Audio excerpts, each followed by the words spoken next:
Ahora vamos a pasar un poco a conversar también con los otros panelistas, con Katia y con Mario. Y quería justo tocar un poco la idea que mencionaba Pamela en su presentación sobre este tema de los requisitos. Creo que es fundamental entrar a entender. Ya tenemos hoy, como mencionaba Pamela en los ejemplos, en verdad, experiencias claras donde el mercado ya reconoce y premia el tema de la trazabilidad, la producción responsable y las mejoras tecnológicas, particularmente en el tema de las MAPES. Con eso en mente, ¿qué condiciones mínimas debería exigir la industria para comprar sin que éstas se conviertan en barreras que empujen hacia la informalidad? ¿Y qué incentivos comerciales o reputacionales pueden hacer que ese compromiso de compra se sostenga en el tiempo? Katia, ¿te parece si arrancamos contigo? Claro, muchas gracias. ¿Se escucha bien? ¿Sí? ¿Cómo están? Yo creo que ya Pame lo ha comentado bastante bien, incluso en el panel anterior, pero quería poner énfasis en tres elementos que me parecen fundamentales, ¿no? Primero, obviamente, asegurar la legalidad del mineral, ¿no? Entonces, trazabilidad. Segundo, el impacto que pueden tener las actividades mineras en el ambiente, entonces sostenibilidad. Y tercero, cómo hacer que las personas que están trabajando en el sector están seguras, ¿cierto? Entonces, seguridad. Y más que hablar de estándares específicos, quería comentar sobre tecnologías que pueden ayudar a conseguir estos estándares. Y la buena noticia es que con el avance de la tecnología, el costo de implementar estas soluciones es cada vez menor, se ha reducido significativamente y de hecho está al alcance de pequeñas empresas también dentro del sector MAPE, ¿no? Entonces, hablamos, por ejemplo, de trazabilidad. Implementar plataformas digitales de trazabilidad es hoy mucho más sencillo de lo que era antes, ¿no? Estamos hablando de tecnologías que ya existen hace varios años, no estamos inventando la rueda. Entonces, solamente por mencionar una tecnología, esta tecnología del celular ya es una tecnología que permite georreferenciación, que permite tomar evidencias, fotografías y tal, y que es un elemento muy importante en un sistema de trazabilidad, ¿no? Entonces, una plataforma digital de trazabilidad no necesariamente va a implicar blockchain, que podría hacerlo, de hecho tiene sus ventajas implementar blockchain, pero no es necesario. Entonces, ahí hay soluciones bien interesantes que no tienen un costo muy alto. En sostenibilidad, ¿no? Las mesas gravimétricas, ¿no? Que permiten el procesamiento del oro eliminando o reduciendo significativamente el uso del mercurio, es también una solución que ya existe hace mucho tiempo, que de hecho en Perú tenemos el CITE Minería y Medio Ambiente operando en Madre de Dios, entre otras regiones, que ya ha desarrollado una tecnología que ha implementado con algunos mineros hace algún tiempo. Entonces, de nuevo, estamos hablando de soluciones que ya existen, que seguramente va a ser necesario adaptar a la empresa, pero no se trata de descubrir algo nuevo, ¿cierto? En seguridad, sensores, ¿no? Sensores para detectar la presencia de gases, para detectar, digamos, posibles derrumbes, prevenirlos antes de que estos puedan ocurrir y que de todas maneras van a elevar la probabilidad de mantener de manera segura a los trabajadores que están operando en la mina, ¿no? Entonces, el mensaje aquí es, la tecnología existe, es posible incluso para pequeñas empresas hacerlo y si están organizadas, hace un rato Pamela mencionaba el tema de el procesamiento conjunto, ¿no? Estas plantas de procesamiento asociativo que reducen significativamente los costos y garantizan estándares. Entonces, hay alternativas tecnológicas, pero combinadas con alternativas organizacionales que pueden hacer que el cumplimiento de estos objetivos y de estos focos que comento sea bastante más asequible. Perfecto. Muchas gracias, Katia. Mario, por favor, ¿qué nos puedes aportar desde tu experiencia? Mira, primero agradecer a la organización, agradecer a Jerens, a la Universidad Católica, de la que también soy egresado. Creo que empezar diciendo que hay que celebrar que estemos hablando de la MAPE sin necesariamente estigmatizarla. Me parece que ya estamos en un momento en el que todos reconocemos, todos los stakeholders, que no por encerrarnos o dejar de pensar en cómo hacerla más productiva o cómo erradicarla, eh, sino concentrarnos realmente en armar una arquitectura correcta, este fenómeno puede volverse en realidad muy potente para nuestro desarrollo, especialmente el desarrollo territorial. Entonces, regresando a la pregunta, eh, está vinculado con las compras, ¿no? Y cómo hacer que estas barreras no sean imposibles de cumplir. Primero, me queda claro que hay un tema de progresividad, ¿no? Recuerden cuando las normas ambientales se crearon en el mundo y después comenzaron a avanzar y después se volvieron cada vez más eh, con estándares cada vez más altos. Eso pasó en un periodo de tiempo muy largo. Miren, yo por ejemplo soy de La Oroya, ¿sí? Yo nací en Lima, pero estuve en Cerro de Pasco, Morococha. Les cuento, en La Oroya a los 6 años pasaba el río Mantaro al costado de Chulec, para los que se acuerdan. Ese río pasaba anaranjado. Eso claramente estaba contaminado. Pero en ese momento a nadie le preocupaba, ¿no? Fue progresivo, los estándares son progresivos. Si es que nosotros pensamos, por ejemplo, en imponer a la MAPE unos estándares de gran minería, estamos forzando, estamos poniendo un muro infranqueable para ellos. Si es que no lo concebimos como una responsabilidad en donde todos tienen una parte que contribuir, entonces estamos teniendo un enfoque equivocado. Respecto a esos estándares entonces progresivos para la MAPE, los 2 o 3 primeros años podrías crear unos estándares que fueran muy básicos, como es ahora realmente, y ir caminando hacia una sofisticación conforme ellos vayan llegando. Pero esos estándares también a la industria, que es parte del ecosistema, no solamente hay que plantear un enfrentamiento reputacional. Yo no te compro porque eres malo. El que compra es parte del ecosistema y tiene que ser parte de la arquitectura de la solución. ¿Cómo? De diferentes maneras, y aquí en estos 3 días hemos escuchado de todos los tipos de cambios, pero los resumo rápidamente. Puedes transferencia tecnológica, fortalecimiento de sus organizaciones internas, hacer fondos de garantía o garantía parcial para que los bancos se animen a prestarle plata a ellos, los sellos o los pequeños estándares locales que van avanzando, esas son soluciones integrales. Me parece que la MAPE llegó, la MAPE no se va a ir, la MAPE tiene no, todos tenemos la obligación de hacer una parte para que mejore. Desde el lado de la innovación, lo decía ya Pamela, partiendo desde el hecho en el que se premia al que se comporta mejor, ok, nosotros trabajemos ahora en esa arquitectura de cómo esa persona se hace mejor y cómo mantiene ese estándar en el tiempo para que toda la industria camine hacia ese lado, ¿no?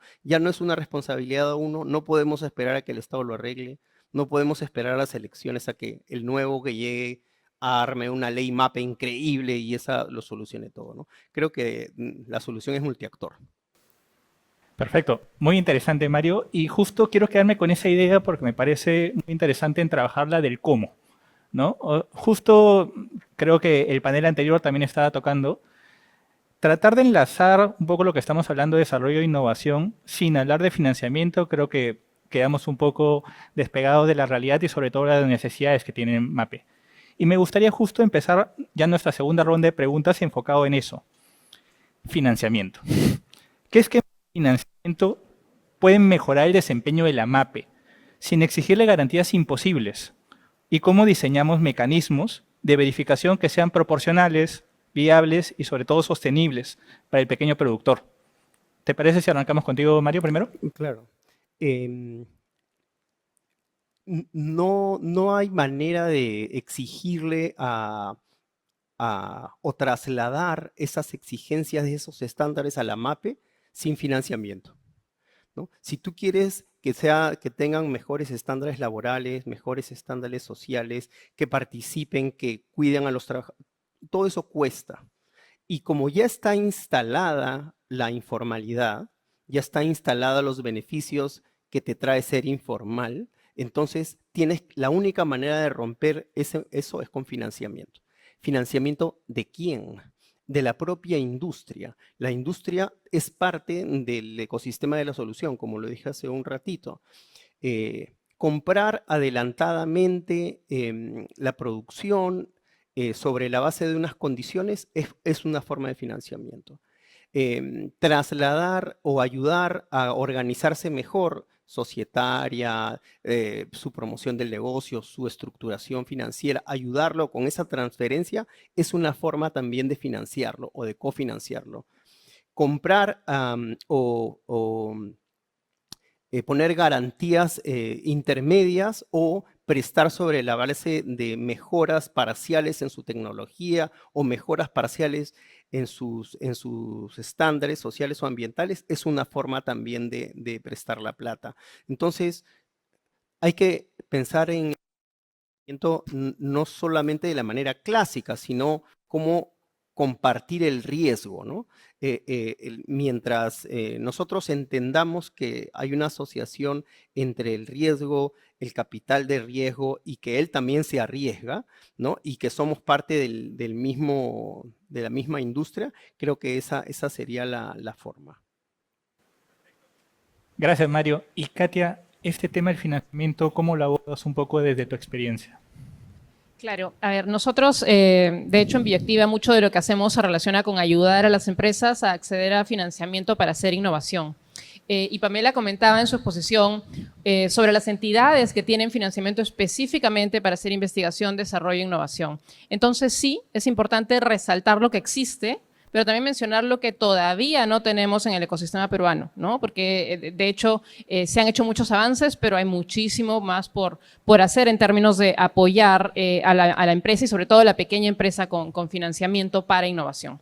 Entonces, sí, ProInnovate tiene un conjunto de oportunidades para innovación. Por ejemplo, el concurso de innovación empresarial es uno que deberían revisar si quieren empezar a hacer un proyecto de cierta magnitud en temas de innovación. Si quieren hacer algo que requiere más desarrollo tecnológico, más de corte investigativo y contacto con la ciencia, entonces probablemente Prociencia es el campo que la entidad a la que deberían, con la que deberían buscar las oportunidades y trabajar con alguna universidad. ¿Ok?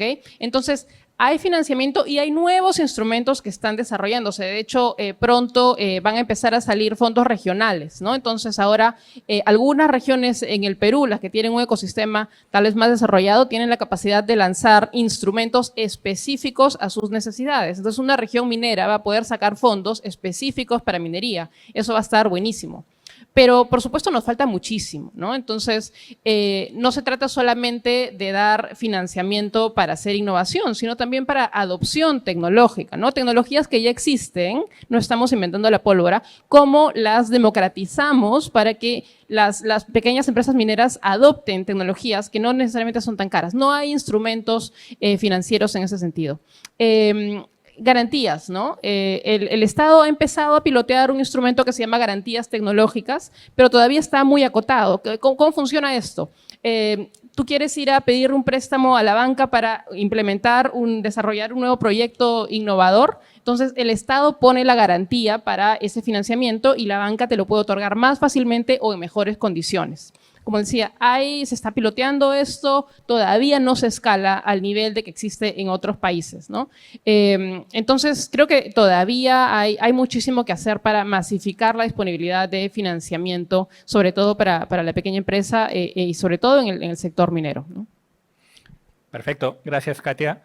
Muchas gracias a los panelistas. Un poco para cerrar y aprovechar el auditorio que tenemos, quería pedirles en verdad una breve reflexión final. Y aprovechar justo dar un mensaje, ¿no? Si tuviéramos que darle ese mensaje a la industria y a la MAPE sobre cómo hacer que esta colaboración funcione de verdad, ¿cuál sería? ¿Te parece, Pamela, si arrancamos contigo primero? Bueno, mi mensaje es que ya solos no se avanza lejos. Entonces, si uno quiere desarrollar industria, tiene que pensar en cadenas. Si uno quiere desarrollar territorios, tiene que pensar en alianzas. Entonces, creo que una de las primeras cosas que uno tiene que hacer es buscar estas redes. Hay oportunidades y algo que siempre decimos en innovación es nadie tiene por qué saber todo, tiene que saber quién sabe. Entonces, ahí creo que eso es súper importante, pensar de manera ecosistémica. Perfecto, muchas gracias, Pamela. Katia, por favor. A eso yo agregaría no tenerle miedo a la tecnología, ¿no? A veces empezar un proyecto de innovación puede parecer muy complicado, el riesgo alto. Y sin duda hay un nivel de riesgo cuando se hace innovación, eso es inevitable. Pero cada vez las tecnologías son más accesibles, ¿no? Entonces es cuestión realmente de animarse a hacerlo y hay varias instituciones de soporte que pueden acompañar en este proceso para que puedan enlazar, digamos. Tienen la demanda de mercado, tienen la oportunidad de financiamiento que comentaba hace un rato y las tecnologías ya existen. Entonces, esa visión, esa capacidad de articular los elementos para, digamos, elevar los estándares de la MAPE creo que es clave. Perfecto. ¿Y Mario?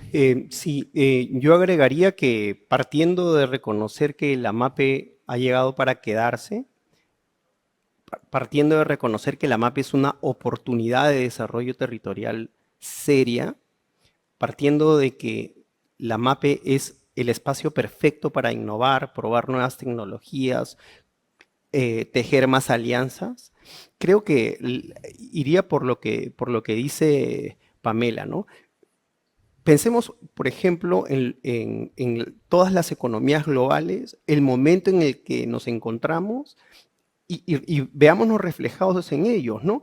Hay que tejer esas redes de soporte cuando llega un momento de crisis o un momento de una oportunidad para aprovechar, esas redes son las que te impulsan hacia adelante. Entonces, a la MAPE creo que esa es su oportunidad.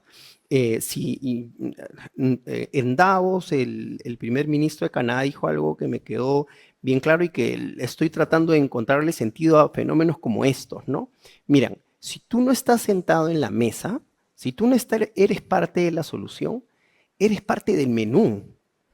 Si tú no estás en la mesa tomando alguna decisión, participando, entrando, buscando esas alianzas que dice, esos financiamientos del Estado, si no estás atento a la política pública, si no estás atento a las elecciones, si no eres responsable de algo, entonces tarde o temprano vas a ser víctima de las decisiones de otros. Entonces, en la MAPE creo que esa es la idea. En estos 3 días creo que ha quedado clarísimo. Hay una agenda de cosas que hacer, hay cómo hacerlas, hay excelentes ejemplos y eso es lo que nos toca hacer a todos, ¿no?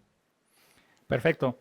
Nuevamente, Katia, Mario, muchas gracias y también quiero agradecer a Pamela por darnos esta presentación que creo que trae ejemplos muy concretos en lo que puede hacer la MAPE y simplemente para tratar de cerrar un poco ideas, aprovechar creo que hemos conversado que tanto compras responsables, innovación, financiamiento y ver este tema de trazabilidad y responsabilidad son elementos muy importantes para las MAPES, para que, digamos, se den cuenta y se evalúe el verdadero efecto que pueden tener para el desarrollo minero en nuestro país.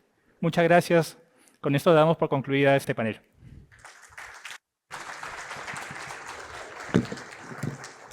Agradecemos al señor Darío Bregante por la conclusión de esta sesión, así como a quienes integraron, las señoras Pamela Antonioli y Katia Samanamut, y al señor Mario Guapaya por sus valiosos aportes.